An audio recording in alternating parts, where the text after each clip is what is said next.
Again. I'm glad to see you again. I see that all of you have joined us and you're doing really well so far, getting a chance to meet with each other and greet each other. I think we've got a really great group of interns this semester. I'm really impressed with your experience and your enthusiasm, and especially the fact that so many of you are returning to school after being out for a while. I think you'll find that a real advantage. This week we're going to be working on a unit that has to do with just an overview of marketing. Give us a chance to see what marketing is all about. The whole goal of marketing is to create an exchange. If you think about it, that's exactly what you do every time when you go into a store and you give up something of value to yourself to get something you want more. There are 5 conditions for exchange. An exchange can occur whether or not, if all of these conditions are met. Even if it doesn't occur, those conditions are right. First, there need to be at least 2 parties. Yourself, if you're the customer, and the person who has something else. Each party has to have something of value to the other. For instance, MCC has college courses. What you have that is of value to you is not only tuition money, but something even more important. Time. Your time is very valuable. You could be working another job, you could be getting extra hours, you could be with your family, but you're giving up something that's really valuable in hopes that you learn something that will help you in your future. Next, each party is capable of communication and delivery. For instance, if I speak Spanish but you only speak Turkish, we're going to have a hard time communicating. The other thing is you need to be capable of delivery. If you do not actually own the product you're selling, then there can be real problems. Fourth, each party can accept or reject freely. Finally, each party desires to deal with the other. If somebody is forcing you to take a deal, then that's under duress and legally it's not binding. So those are the conditions of exchange. There are 4 different approaches to marketing, and we're going to talk a little bit about all of them. In our creative meeting, we're going to be talking about a company that has 500,000 black plastic bags.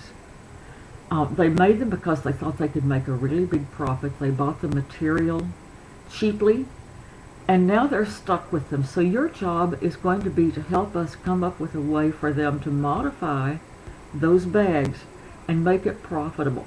First, they followed the production market. It was really a problem. It was I make it, you're going to take it. That model focuses on what we can do as a company internally and doesn't even think about anything else. Second is the sales orientation. That approach takes the theory that if I pressure you enough, I can wear you down and you will buy it. Many people equate that with used car salesmen. It's not really fair, but that's what we think. The marketing approach, or the market approach, focuses more on what the customer wants. We think, what would be good for them? What are they wanting? And of course, the best way to find out is to ask them. Finally, the societal approach.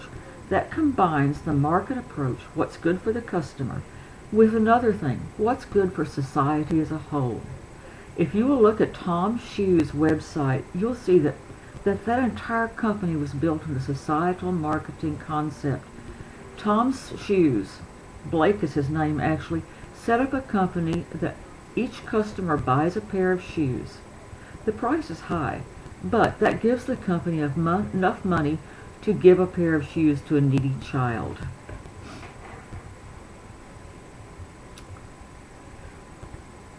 What we're aiming for is building customer value. Value is the relationship between what the customer gives up and what the customer gets. So for instance, if you purchase a car and it falls apart within 5 days of the time you bought it, you're going to feel like you got absolutely no value. How do we build customer value? Well, first we offer products that perform. We give people we avoid unrealistic pricing. We give buyers facts. We earn their trust by performing with good products, and finally we offer commitment, service, and support. What we're aiming for is a relationship marketing. People retain customers. We're aiming to retain customers because it's much cheaper and easier to keep customers than to get new ones. Also, our loyal customers will do more for us in building our customer base than any kind of advertising or marketing could do. I hope you have a good week. Be sure to check in with our message board at least by Wednesday and keep that conversation going, because that's what really makes these kinds of classes informative and fun. So I look forward to seeing you about Thursday of next week, and you have a great week. Thank you. Bye.